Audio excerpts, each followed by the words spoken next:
Hello दोस्तों, स्वागत है आप सभी का रेसल फैन हिंदी की एक और नई वीडियो में। और आज की वीडियो होने वाली है रेसलिंग न्यूज़ के बारे में। ये होने वाला है रेसलिंग न्यूज़ का एक और नया एपिसोड। तो बहुत सारी स्टोरीज है मेरे पास। अंडरटेकर ने बताया है कि WWE का अगला जायंट कौन हो सकता है।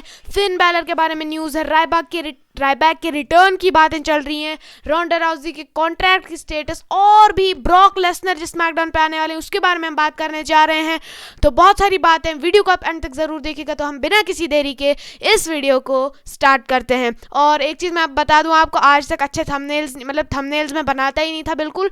आज से मैंने थंबनेल बनाना स्टार्ट किया है। तो मुझे पता है थोड़ा ख़राब होगा बिकॉज स्टार्टिंग ही की है मैंने थंबनेल्स बनाने की। तो आगे बढ़कर अच्छे थंबनेल्स भी आएंगे। आज से मैंने स्टार्ट कर दिया थंबनेल्स बनाना। और अगर हम बात करें पहली न्यूज़ की, पहली न्यूज़ है फिन बैलर की तरफ से एक न्यूज़ है। फिन बैलर ने ट्विटर पे अपने ट्विटर पे बताया, जैसे कि आप स्क्रीन पे देख सकते हैं, कि उनके 20 ईयर्स कंप्लीट हो गए। 20 ईयर्स उनके कंप्लीट हो चुके हैं। 20 ईयर्स उनके कंप्लीट हो चुके हैं प्रो रेसलिंग में। उन्होंने कहा, और उन्होंने केक भी कट किया, जैसे कि आप फोटो देख सकते हैं। उन्होंने कहा कि November 23, 2001 I made my pro wrestling debut, thank you. उन्होंने NJPW, हैमरलॉग, NXT, WWE और क्लब का भी मेंशन किया और सब उनको थैंक यू भी उन्होंने कहा। तो मतलब फिन बैलर को कॉन्ग्रेट्स कि उन्होंने 20 ईयर्स प्रो रेसलिंग में कंप्लीट कर दिए, जो बहुत बड़ी बात होती है। इसके बाद की जो न्यूज़ है वो आती है रोंडा राउजी से। रोंडा राउजी फेसबुक पे लाइव स्ट्रीम कर रही थी। तो उनसे किसी ने पूछा कि तुम्हारे कॉन्ट्रैक्ट का क्या स्टेटस है। तो रोंडा राउजी ने कहा कि हाँ, टेक्निकली मैं कॉन्ट्रैक्ट में हूँ, लेकिन ये सवाल तुम्हें मेरे लॉयर से पूछना चाहिए। और लेकिन उन्होंने बाद में ये भी बताया कि मैं WWE मैनेजमेंट जैसे स्टेफनी मैकमैन से टेक्स्ट के ज़रिए से कॉन्टैक्ट में हूँ। तो इसके बाद की न्यूज़ जो है वो आती है रायबैक की तरफ से। रायबैक से जब पूछा गया कि क्या तुम रिटर्न करोगे फ्यूचर में WWE में, तो रायबैक ने ये कहा कि हाँ, मैं रिटर्न करूँगा WWE में अगर विंस मैकमैन जो है वो कंपनी से चले जाते और कोई और नया बंदा जो है वो WWE कंपनी को लीड करता है, तो तभी मैं रिटर्न करूँगा WWE में। और WWE के फैंस मुझे अच्छी तरह जानते हैं, तो अगर विंस मैकमैन चले जाते हैं तो मैं आऊँगा। तो इससे पता लगता है विंस मैकमैन के साथ उनके अच्छे रिलेशंस नहीं हैं। इसके बाद की न्यूज़ आती है अंडरटेकर से ही आती है। तो WWE अंडरटेकर से पूछा गया कि आपको क्या लगता है कि अगला जायंट कौन होगा WWE में आंड्रे द जायंट के बाद। तो अंडरटेकर ने कहा, जैसे कि आप स्क्रीन पे देख सकते हैं ट्वीट की, आंड्रे द जायंट जैसा कोई नहीं बन सकता, लेकिन अगर मैं ये कहूँ कि कौन होगा अगला जायंट WWE में, तो वो होंगे ओमोस। जैसे उन्होंने लिखा, there will never be another Andre but this guy is as close as we have come and that's a big statement.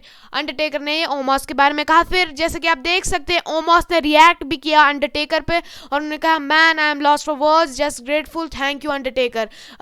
तो ओमोस बहुत खुश है। अब जब अंडरटेकर ने तारीफ कर दी ओमोस की, तो अब मैं भी उन्हें अप्रिशिएट ही करूँगा।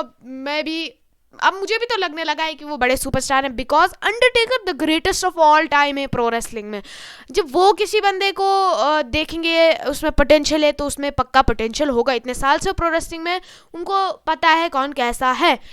तो मतलब इसके बाद की न्यूज़ आती है जेफ हार्डी और रोमन रेंस से। तो रोमन रेंस का नेक्स्ट ओपोनेंट के बारे में हमें बातें पता चली है।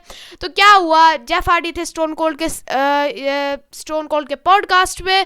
तो उधर फिर जेफ हार्डी से पूछा गया कि तुम्हारे लिए अभी ड्रीम ओपोनेंट कौन है। तो जेफ हार्डी ने कहा, मेरे लिए ड्रीम ओपोनेंट है रोमन रेंस। और उन्होंने कहा कि ना ही मैं सिर्फ उनको हराना चाहता हूँ, उनकी head of the table position भी छीनना चाहता हूँ, और मैं उसकी यूनिवर्सल चैंपियनशिप भी छीनना चाहता हूँ। तो मतलब जेफ हार्डी की क्लियर साइड से रोमन रेंस और यूनिवर्सल चैंपियनशिप पे। और अगर ये फ्यूड होती है तो बहुत कमाल की फ्यूड होगी, क्योंकि दोनों सुपरस्टार्स बहुत टैलेंटेड है। माइक गिर गई मेरी। रोमन रेंस तो अपना कैरियर का बेस्ट काम कर ही रहे हैं और जेफ हार्डी इतने अच्छे एक्सपीरियंस सुपरस्टार हैं, तो ये फ्यूड ज़बरदस्त तो होगी, अगर होगी तो देखते हैं क्या होता है। एक तो विंस में WWE का मतलब रोमन रेंज के साथ बहुत फ्यूड चल रही है, ब्रॉक लेसनर के साथ क्या होता है देखते हैं हम आगे क्या होता है।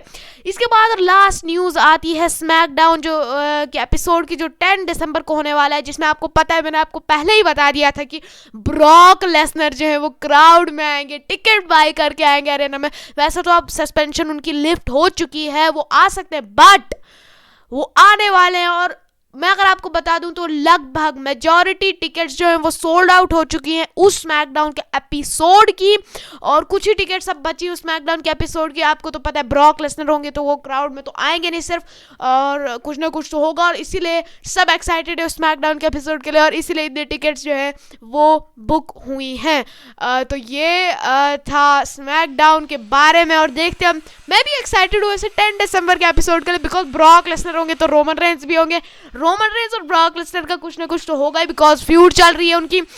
तो ये था आज का रेसलिंग न्यूज़ का एपिसोड। अगर आपको एपिसोड पसंद आया हो तो वीडियो को लाइक कीजिएगा, हमारे यूट्यूब चैनल को फॉलो कीजिएगा, फेसबुक पेज को फॉलो कीजिएगा, इंस्टाग्राम को भी फॉलो कीजिएगा। मैं मिलूंगा ऐसे आपके साथ किसी शानदार वीडियो में, तब तक के लिए बाय बाय।